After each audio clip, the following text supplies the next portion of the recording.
ભાઈ તમે અહીંયા રહ્યો છો? હા, અમે 20 વર્ષથી રહી 20 વર્ષથી રહ્યો છો? હા. બરાબર. તમારા ચૂંટાયેલા સદસ્યનું નામ શું? ચાવડા ભાઈ છે. કિશોરભાઈ ચાવડા હા, કિશોરભાઈ ચાવડા. આવે છે ખરા? ના, કોઈ દી નથી દેખાણા. બરાબર.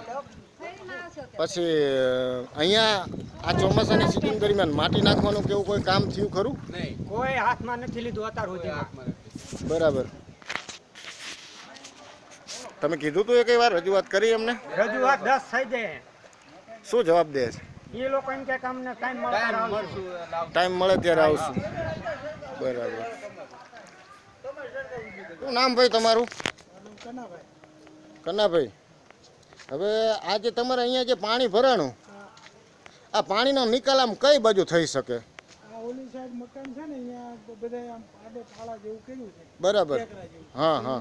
જેસીબી લાવીને આમ થોડુંક ખોદાવી નાખે તો પાણી બધું ખાતરામાં જતું રહે. બરાબર. જેસીબી લઈને ખોદાવવું પડે એમ ને? હા. મચ્છર બહુ થયા છે એટલે માંદગીનો ખતરો તો ખરો જ, પૂરેપૂરો. બીમારીનો ખતરો તો ખરો ને?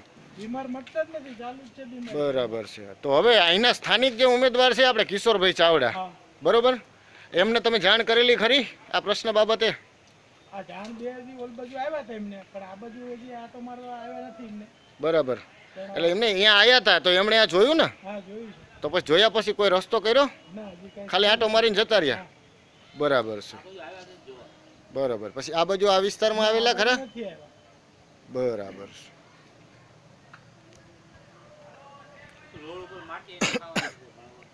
રોડ ઉપર હાલે એવું નથી અહીંયા થોડા. એટલે મેં જોયું પરિસ્થિતિ એ જ હોય ગણપતિની અંદર, વાસ્તવિકતા એ છે મફતિયાપરાની અંદર કે અહીંયા ખરેખર ચૂંટાયેલી બોડીનો એક પણ સભ્ય, જે વધારે પડતા લોકોનું કહેવું એવું છે કે ચૂંટાયેલી બોડીનો એક પણ સભ્ય અમારા વિસ્તારની મુલાકાત લેતો નથી. અહીંયા કોઈ વિકાસનું કામ નથી. છેલ્લા 10 દિવસથી માણસો પાણીની અંદર સબડે છે છતાં કોઈએ મુલાકાત નથી લીધી, અને લીધી છે તો એમને લાગતા વળગતા માણસો સગાવાલાને ઘરે આવી અને એમનું હરખું કરીને જતા રહ્યા છે. બરાબર. એટલે ગણપતિ ફાટસર વિસ્તારના રહીશોની માંગણી છે, મફતિયાપરાના વિસ્તારના રહીશોની માંગણી કે અમારા જે સદસ્ય શ્રી કિશોરભાઈ ચાવડા ગુમ થઈ ગયા છે એ હાજર થાય, વિસ્તારની અંદર ફરે અને લોકોની તકલીફ જોઈ અને એનું યોગ્ય સોલ્યુશન કરે. કારણ કે એમની નૈતિક જવાબદારી છે એ ચૂંટાયેલી પાંખને. જો ભાજપનો કાર્યકર ચૂંટણી હારી જવા છતાં વિસ્તારની અંદર આવી શકતો હોય, લોકોના સુખ દુઃખમાં ભાગીદાર થઈ શકતો હોય, તો ચૂંટાયેલી પાંખનો સભ્ય કિશોરભાઈ ચાવડા કેમ ના આવી શકે? કામ કેમ ન થાય એનાથી? લોકોની આવી માંગણી છે. તમારી આવી જ માંગણી છે ને? આજ કહેવાનું થાય છે ને તમારું? હરેશભાઈ જાદવ, તમારે કઈ બે શબ્દો આ બાબતે? આપણે તો વિશેષ શું કહેવાનું હોય, પણ કોઈ પણ બી પાર્ટી પર રાખી અને વિસ્તારમાં લોકોને પાણીનો પ્રશ્ન મોટો, એક તો બીજું ગટર લાઈનું નાખી એ લોકોએ, ગટર લાઈનું ક્યાંય પણ ક્યાંય એ લોકોએ ચોકઅપ એમના હગાવાલા હોય એમને અહીંયા ઘરેથી ચોકઅપ કરાવી દીધી છે. ત્રીજું એલઈડી લાઇટો શોભાના ગાંઠિયા સમાન મૂકી દીધી, અને એમના દાખલા તરીકે અહીંના એક નગરપાલિકાના સદસ્યના પતિનું મકાન બને છે. હવે અત્યારે જોયું એ ભાઈના ઘરે 3, એના સમર્થકો હતા એના ઘરે 3 લાઇટો. એટલે આ બધું પબ્લિક માટે છે, નહીં કે કોઈ પાર્ટીના કાર્યકર્તાએ આ બધું કરવું જોઈએ. એટલે સગાવાદ ન હોવો જોઈએ એવું તમારું માનવું છે? સવાલ જ નથી. બરાબર છે, તમારી વાત સાચી છે. કામ તો બધાને હરખું કરવું. આજે તમે ઇલેક્શન લડતા હોય ત્યારે તમારી સામે હોય સામે અને તમારી સાથે હોય સાથે. તમે ઇલેક્શન લડી લીધું, ઇલેક્શન પતી ગયું, પછી એક જ ને ધ્યેય હોવો જોઈએ, દરેક પબ્લિક એ મારી પબ્લિક.